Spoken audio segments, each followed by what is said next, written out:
Baik Bapa yang kami kasihi di dalam nama Yesus. Tiba waktunya kami akan sama-sama belajar kebenaran firman Tuhan. Tuhan kiranya menolong kami, setiap kami yang hadir di gereja, dan maupun setiap kami yang mengikuti ibadah secara live streaming. Tuhan memberkati kami. Siapapun yang mendengarkan suara kami dari tempat ini, mereka boleh diberkati oleh Engkau. Kami berdoa, Roh Kudus ambil alih seluruh hati dan pikiran kami, sehingga kami tetap terfokus hanya pada kebenaran firman Tuhan. Ini doa kami ya Bapa, kami siap untuk mendengar firman Tuhan. Di dalam nama Yesus, haleluya. Sama-sama saya katakan, amin. Silakan duduk Bapak Ibu Saudara yang dikasihi oleh Tuhan. Shalom jemaat BMC yang ada di gereja dan maupun yang sedang menonton atau mengikuti ibadah live streaming melalui Baruk Indonesia. Bapak Ibu bisa searching di YouTube Baruk_IDN. Di sana Bapak Ibu akan menemukan YouTube channel kami.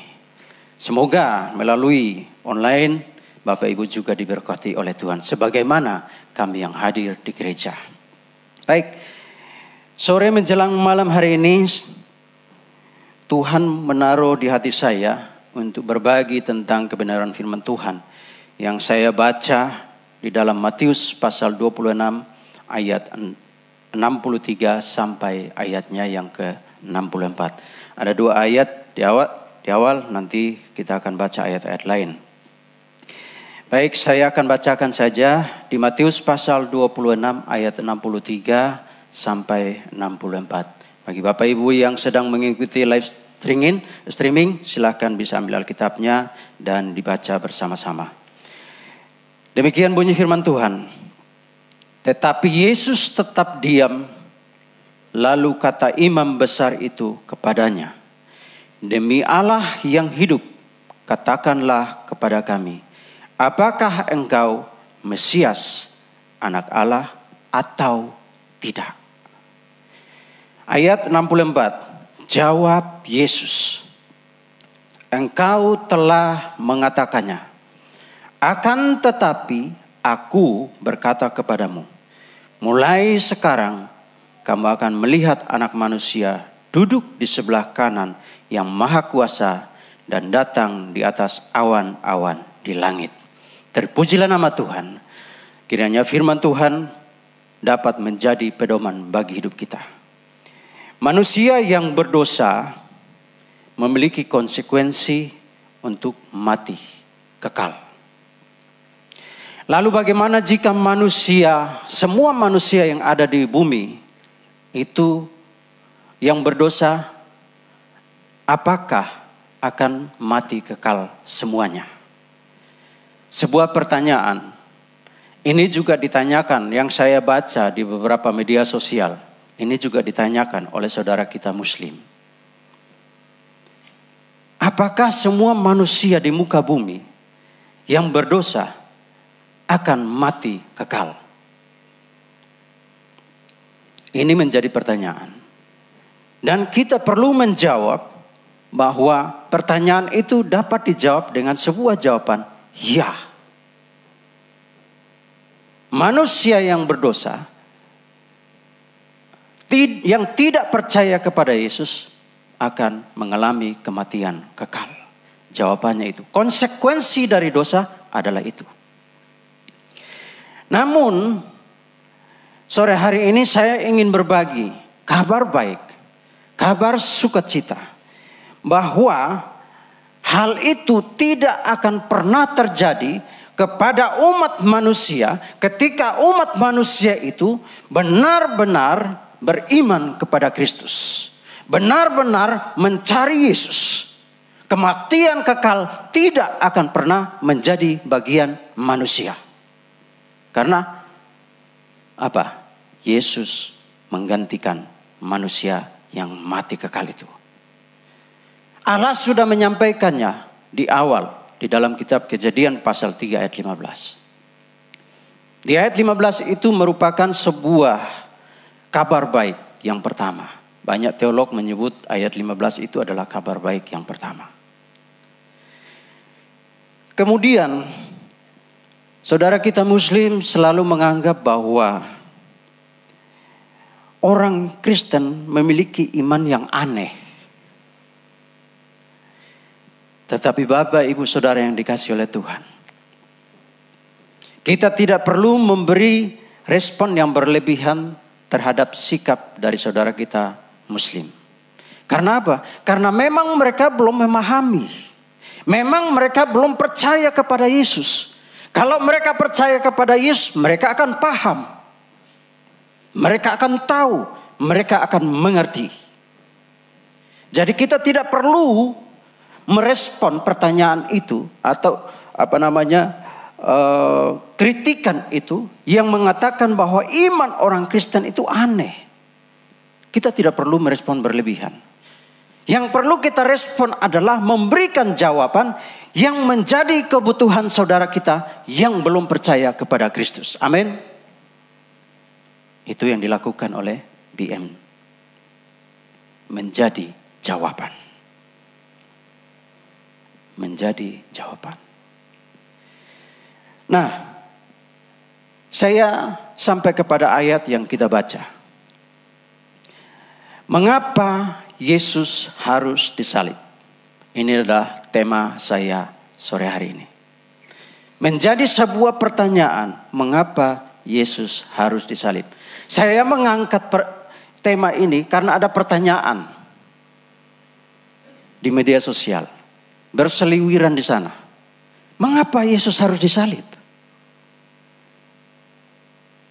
Mengapa bukan orang lain?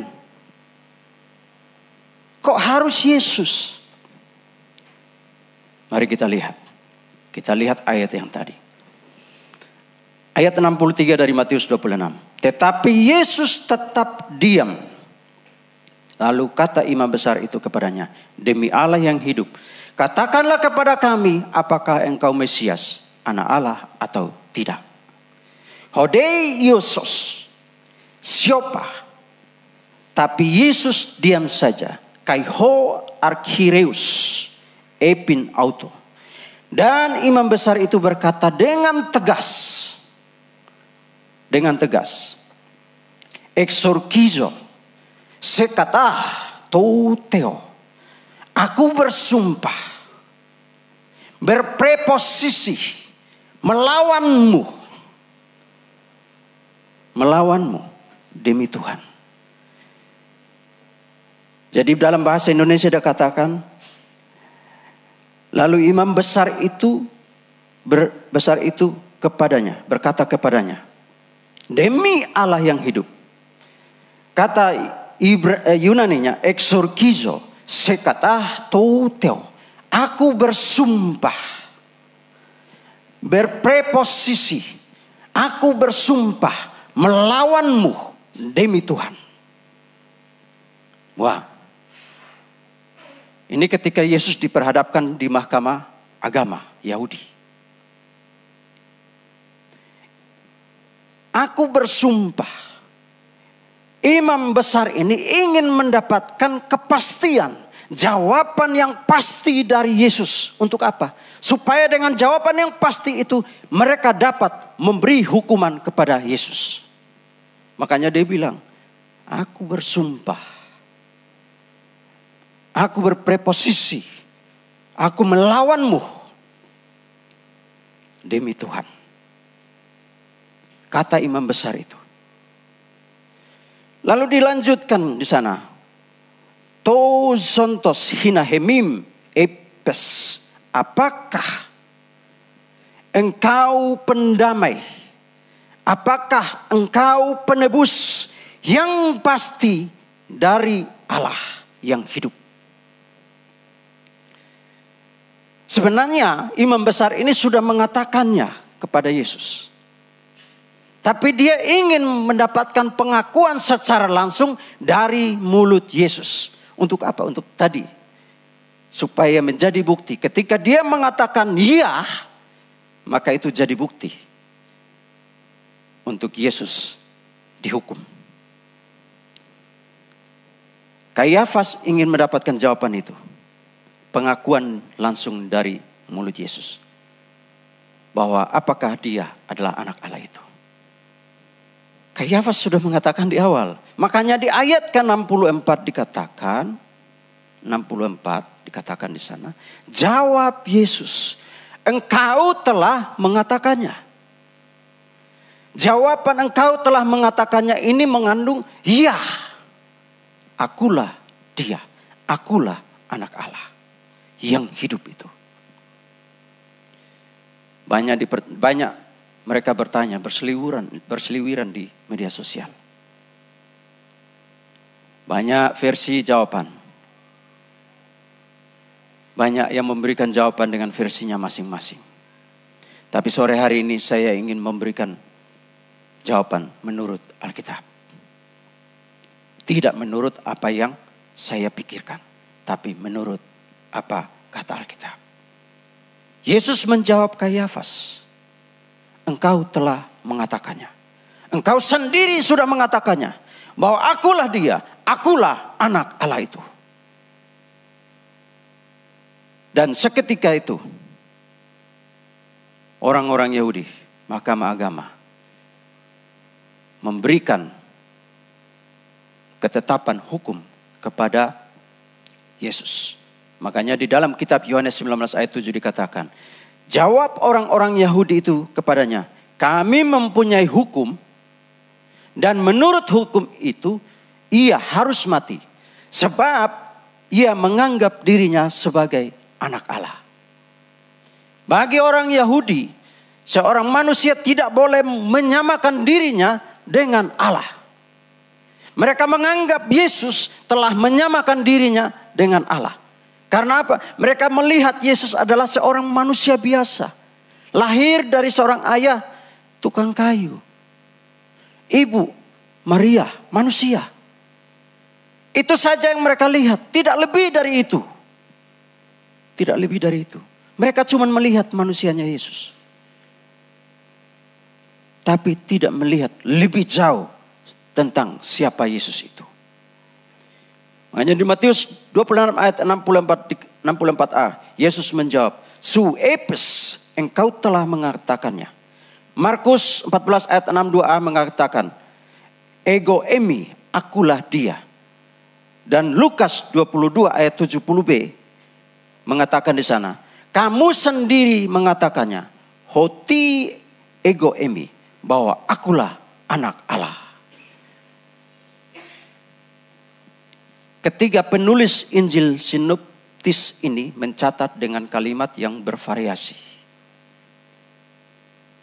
Tetapi ketiga penulis ini memiliki maksud yang sama.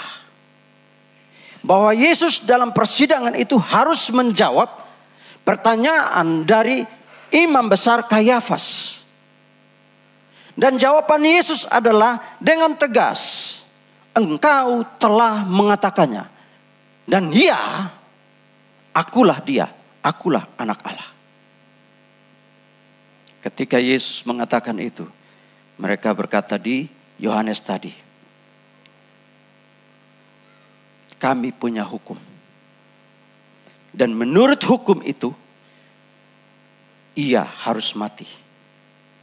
Sebab ia menganggap dirinya sebagai anak Allah. Saudara kita keturunan dari Abraham yang lain juga belum memahami ini. Makanya mereka terus bertanya. Apakah manusia, semua manusia yang berdosa akan mati kekal? Jawabannya pasti iya. Jika dia belum beriman kepada Kristus Yesus. Tetapi ketika dia mengambil keputusan beriman kepada Kristus. Secara otomatis dia memperoleh hidup yang kekal. Dia peroleh hidup yang kekal. Ya, tapi sampai hari ini Tuhan tetap memberi kesempatan bagi umat manusia. Bagi siapa saja. Bagi siapa saja. Bapak Ibu, 3 hari atau 4 hari lalu. Di salah satu media sosial saya di di komen oleh seseorang. Dia bilang begini, saya rindu sekali mengenal Yesus. Lalu bagaimana caranya saya dapat mengenal Yesus? Apakah saya yang bukan beragama Kristen boleh punya kerinduan untuk mengenal Yesus? Saya sampai hari ini masih saya screenshot dan saya taruh di handphone saya sebagai sebuah pertanyaan bagi diri saya.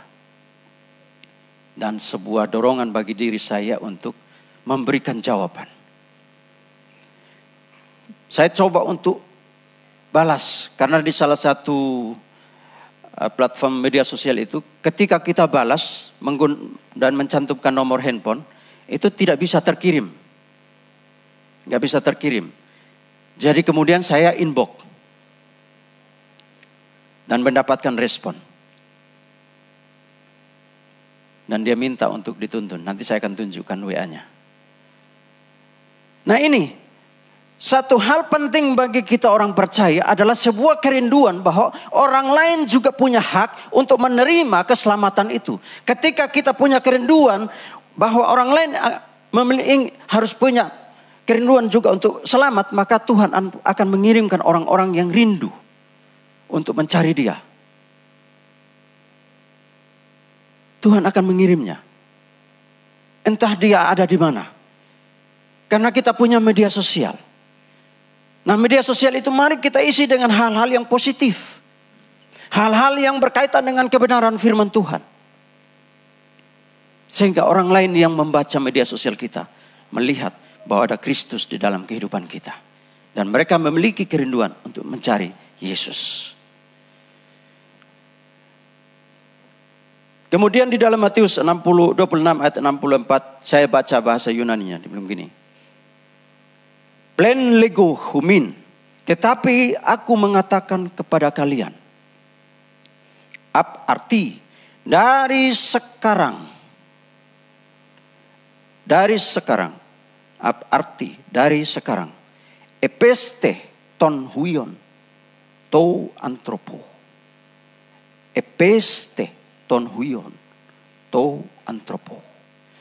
Kalian akan melihat anak manusia. Ternyata kata ton ini tidak hanya bermakna kata melihat. Tapi memiliki makna pasti.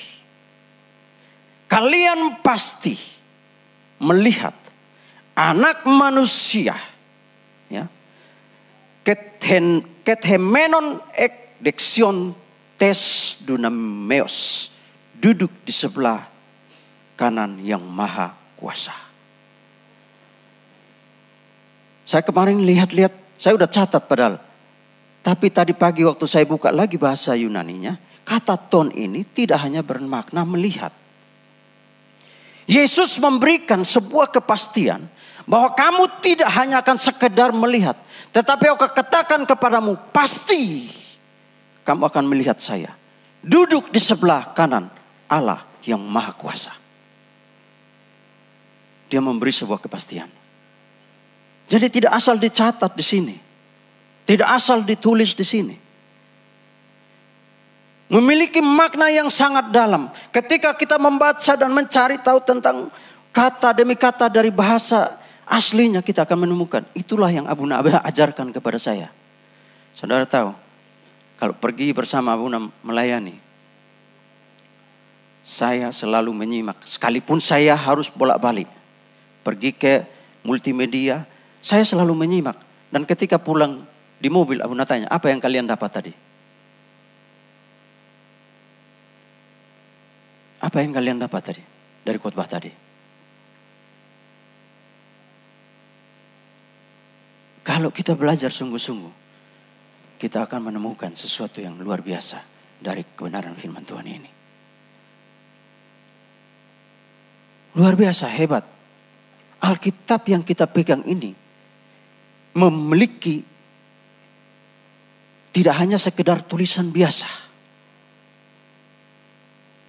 Tapi apa yang dicatat di sini itu diilhamkan oleh Roh Kudus. Dan dicatat di sini Makanya ketika orang percaya, berdoa dan membaca Alkitab itu, dia akan menemukan sebuah kehidupan yang luar biasa dari setiap ayat Alkitab yang dibacanya. Yang dibacanya. Maka ayat-ayat itu akan menghidupi orang yang membaca itu. Akan memberikan kehidupan kepada orang-orang yang membaca itu. Tadi saya katakan, saya memberi kesaksian. Ada orang yang bertanya kepada saya, bagaimana caranya saya dapat mengenal Yesus? Saya punya kerinduan. Tapi apakah saya orang yang di luar kekristenan boleh mengenal Yesus? Saya katakan kepada dia, kalau Bapak Ibu mau mengenal Yesus, yang pertama lakukan adalah baca dulu kebenaran firman Tuhan. Yang kedua adalah mencari mentor seorang hamba Tuhan. Supaya dia mementor kamu. Ketika engkau membaca ayat Alkitab dan tidak memahami, tanyalah kepada dia, hamba Tuhan itu. Dia akan menjadi mentor bagimu.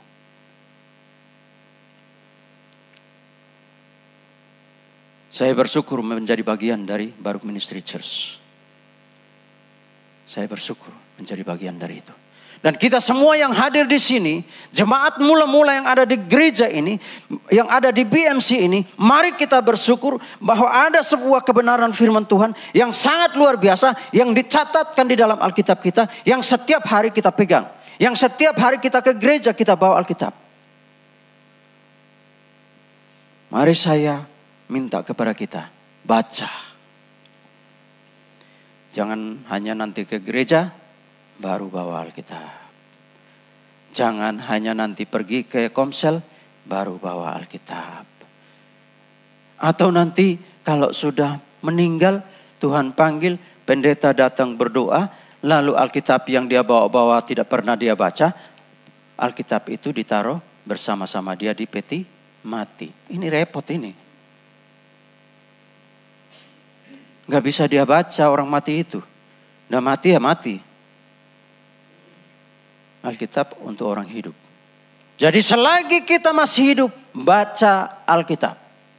Pelajari Alkitab. Jika tidak paham, tanya kepada hamba Tuhan. Tanya kepada gembala. Tanya kepada gembala. Supaya gembalanya menjelaskan. Ya, tapi kalau gembala sudah nggak bisa jawab, ya cari gembala lain lah. Supaya bisa jawab. Iya, kalau jemaat tanya gembala, terus gembala sudah nggak punya waktu untuk jawab, ya, saya sarankan cari gembala lain. Intermezzo, nanti ada yang marah lagi sama saya. Tersinggung lagi. Matius 26 ayat 64 ini, Yesus kutip dari Daniel 7 ayat 13. Dikatakan di sana, A-nya saja ya, Keivar enas, seperti anak manusia.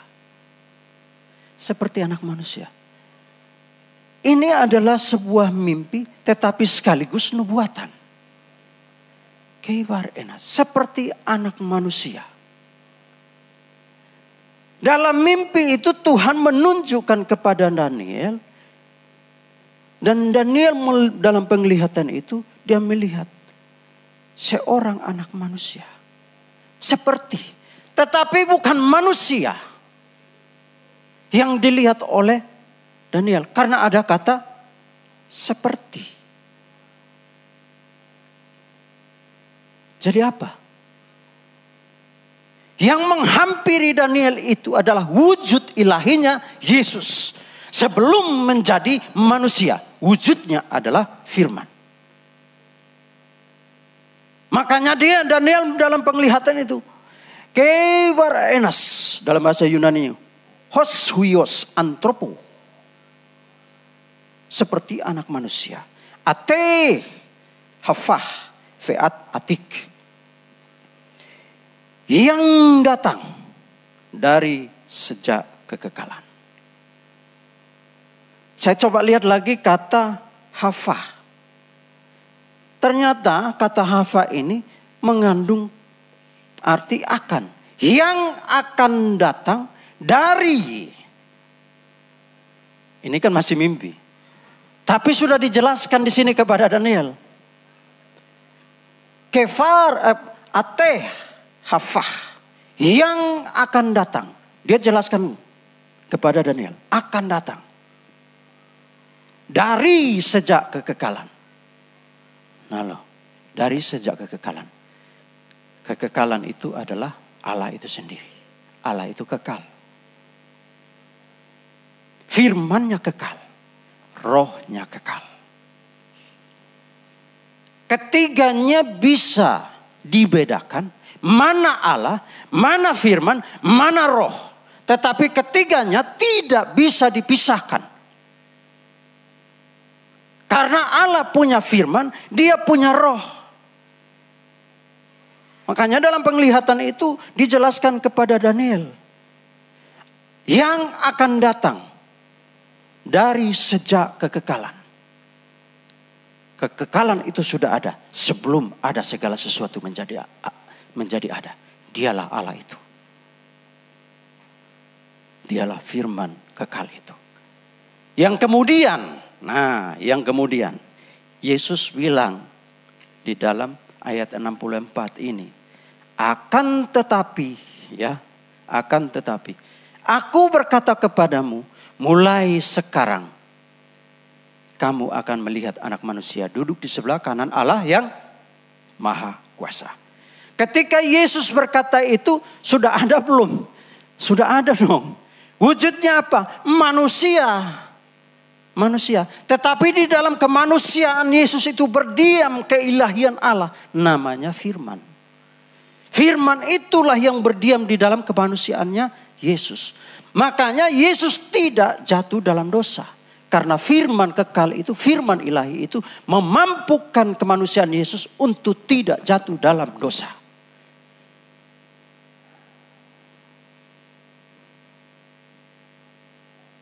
Memampukan kemanusiaan Yesus untuk tidak jatuh dalam dosa. Nah, kemanusiaan Yesus itulah yang kemudian menjadi penyelamat umat manusia. Menjadi pengganti kurban. Ya, kurban. Ya, ketika sebelum ada Yesus, masih zaman perjanjian lama.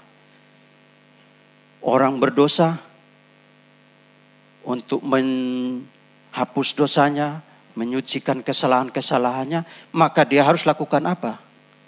Kurban. Kurban apa? Kurban ternak. Dan ternak yang dijadikan kurban itu bukan ternak sembarangan. Saya sudah pernah jelaskan di khotbah saya yang lalu tentang domba yang dikurbankan itu. Itu bukan domba sembarangan, domba pilihan yang dirawat secara khusus. Sehingga ketika dia dibawa, makanya di sana di hukum Taurat katakan tidak boleh bercacat celah itu domba yang mau dibawa atau lembu yang mau dibawa untuk menjadi kurban penghapus dosa. Harus domba yang terbaik. Kalaupun dia nggak punya domba, dia harus bawa seekor burung. Kalau dia nggak menemukan burung, dia harus bawa tepung yang berkualitas baik. Kalau dia memang miskin sama sekali, berarti dia nebeng ke yang lain. Nah, bayangkan kalau sampai hari ini kita masih disuruh bikin kurban begitu. Satu hari kita bikin dosa berapa kali? Hitung aja sendiri. Setiap bikin dosa, tuntut. Wajib kurban. Setiap bikin dosa, wajib bikin kurban. Waduh. Nggak sanggup kita. Tetapi dengan kehadiran Yesus. Ya, dengan kehadiran Yesus. Ya. Dia menjadi kurban untuk menghapus dosa-dosa manusia.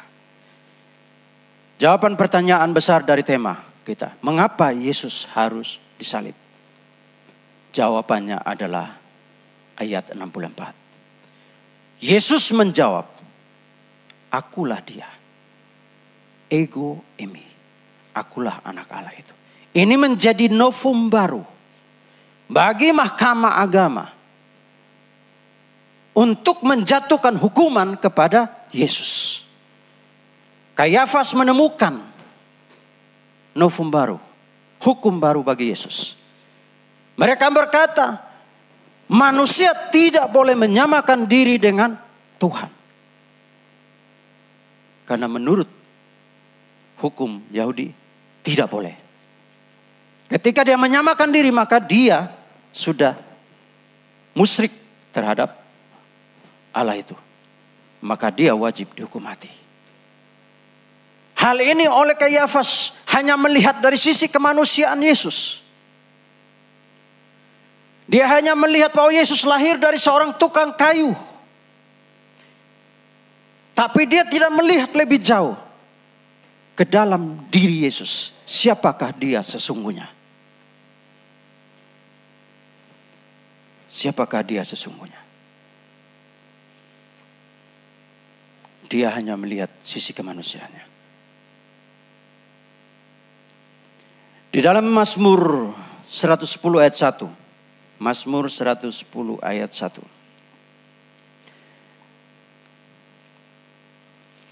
Mazmur 110 ayat 1. Dikatakan di sana. Demikianlah firman Tuhan kepada Tuanku. Duduklah di sebelah kananku sampai kubuat musuh-musuhmu menjadi tumpuan kakimu. Demikian firman Tuhan kepada Tuanku. Lemini. Duduklah lemini di sebelah kananku. Ungkapan Neum Adonai le Adoni Chef lemini. Firman Tuhan kepada Tuanku di sebelah, duduklah di sebelah kananku adalah suatu ungkapan alegoris. Kata kanan sering digunakan oleh orang Yahudi sebagai simbol kekuasaan. Kata kanan sering digunakan oleh orang Yahudi sebagai simbol kekuasaan. Di sini Yesus diberi posisi, duduklah di sebelah kananku. Adalah sebuah tanggung jawab sebagai penguasa. Menjadi penguasa atas langit dan bumi. Menjadi penguasa atas hidup manusia. Jadi setiap manusia yang percaya kepada Yesus, dia yang menjadi penguasa akan diberi keselamatan. Tetapi setiap manusia yang tidak percaya kepada Yesus, dia punya kuasa untuk tidak memberi keselamatan. Tapi mati kekal. Karena kemudian dia nanti kedatangan kedua kalinya dia akan menjadi hakim. Kedatangan kedua kali tidak lagi untuk disalibkan, tetapi untuk menghakimi. Jadi saya dapat memberi jawaban kepada kita semua. Firman Tuhan memberi jawaban kepada kita semua sore menjelang malam hari ini. Mari Bapak Ibu Saudara yang dikasihi oleh Tuhan, baik yang ada di BMC maupun yang sedang mengikuti ibadah secara live streaming, mari bertekunlah dalam iman kepada Kristus Yesus.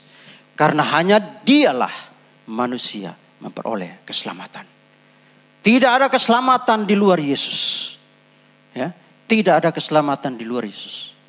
Karena Yesus sudah berkata, akulah jalan dan kebenaran dan hidup. Tidak seorang pun sampai kepada Bapa kalau tidak melalui aku. Itu sudah dikunci. Itu sudah dikunci. Jadi ayat itu mengunci. Siapapun yang datang sebelum Yesus, sesudah Yesus dan mengatakan dia juru selamat, sudah terkunci. Yesus sudah menguncinya. Sudah dikunci sama dia. Hanya akulah jalan dan keselamatan itu. Tak seorang pun sampai kepada Bapa kalau tidak melalui aku. Inilah yang mereka sebut kata ego eimi. Yesus Kristus di depan para ahli Taurat atau para mahkamah agama. Dalam pengakuannya di sana, dia mengatakan dengan jujur, akulah anak Allah. Inilah yang kemudian disebut oleh para imam, Yesus sedang menghujat Allah. Khilul Hasem, Yesus menghujat Allah. Ini menjadi tuduhan, dijadikan bukti oleh para imam untuk menuduh Yesus, yang pada akhirnya Yesus harus dihukum mati. Dan kematiannya adalah sebuah kematian yang luar biasa bagi umat manusia. Kematiannya menggemparkan seisi dunia ini sampai hari ini. Bagi orang yang percaya, dia mengerti tentang kematian Yesus untuk apa. Tetapi bagi orang yang tidak percaya, yang belum percaya, dia memang belum mengerti. Ya. Banyak orang yang belum percaya baca Alkitab memang. Di luar sana banyak orang yang tidak percaya kepada Yesus baca Alkitab. Diobrak-abrik dari Kejadian sampai Wahyu. Balik lagi sampai Wahyu. Balik lagi sampai Wahyu. Tapi dia tidak mengerti. Kenapa? Karena dia belum beriman kepada Kristus. Dia akan mengerti tentang apa yang dia baca dari Alkitab ini ketika dia sudah beriman kepada Kristus. Selama dia belum beriman kepada Kristus, dia memang tidak akan mengerti. Dan itu menjadi tanggung jawab orang Kristen. Selain itu, selebihnya yang tidak bisa diperbuat oleh manusia atau hamba Tuhan atau orang percaya, selebihnya adalah pekerjaan dari Roh Kudus. Amin.